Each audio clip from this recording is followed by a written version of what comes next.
மற்றொரு வரலாறு. பிரம்மனின் கர்வத்தை அடக்க நினைத்த சிவபெருமான் பிரம்மாவின் ஒரு தலையை கொய்து விடுவார். துண்டிக்கப்பட்ட தலை சிவபெருமானின் கையை கவ்விக்கொள்ளும். அவரை பிரம்மஹத்தி தோஷம் தொற்றிக்கொள்ளும். அதோடு சிவபெருமான் தனது சுயத்தை இழந்து விடுவார். கையை கவ்விக்கொண்ட பிரம்மனின் கபாலமே பிச்சை பாத்திரமாக மாறிவிடும். யார் பிச்சையிடும் போதும் இந்த கபாலம் அன்னத்தினால் நிறைகிறதோ அப்போதுதான் அந்த கபாலம் சிவபெருமானின் கையை விட்டு பிரியும் என்பது விதி. உலகில் உள்ள யார் அன்னமிட்டும் அந்த கபால பிச்சை பாத்திரம் நிரம்பவில்லை. சிவபெருமான் காசிக்கு செல்லும் போது அன்னபூரணி அன்னமிடுகிறாள். அவளது அன்பின் காரணமாக கபாலம் அன்னத்தினால் நிறைய பிரம்மனின் தலை சிவபெருமானை விட்டு விலகுகிறது.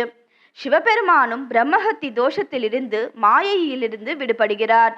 இப்படி அன்னபூரணி தேவி சிவபெருமானுக்கு அன்னமிட்ட தினம் ஐப்பசி மாத பௌர்ணமி. இதனாலேயேதான் ஐப்பசி பௌர்ணமியில் சிவபெருமானுக்கு அன்னாபிஷேகம் செய்து அவரது திருமேனி முழுமையாக மூழ்கும்படி அன்னத்தில் அபிஷேகம் செய்யப்படுகின்றது என்று மற்றொரு வரலாறு சொல்கின்றது. சிவபெருமானுக்கு வழக்கமாக 11 வகையான பொருட்கள் அபிஷேகம் நடத்தப்படும். இது தவிர வருடத்திற்கு ஒரு முறை நடத்தப்படும் விசேஷ அபிஷேகங்கள் என்று சில உள்ளனர். அதில் கார்த்திகை மாத சோமவாரத்தில் நடத்தப்படும் சங்காபிஷேகமும் ஒன்று. ஆனால் கார்த்திகை மாதம் அனைத்து திங்கட்கிழமைகளும் சிவபெருமானுக்கு சங்காபிஷேகம் செய்வார்கள்.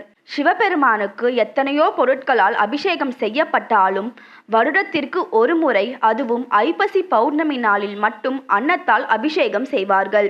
இவருக்கு செய்யப்படும் அபிஷேகங்களிலே மிகவும் உயர்வான புண்ணிய பலன் தரும் அபிஷேகமாக கருதப்படுவது இந்த அபிஷேகம்தான்.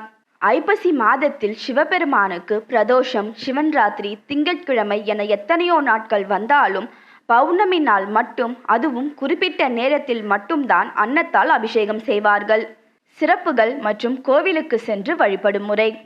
இந்த நாளில் அனைத்து சிவன் கோவில்களிலும் சிவபெருமான் லிங்க திருமேனிக்கு அன்னத்தால் அபிஷேகம் செய்யப்படும்.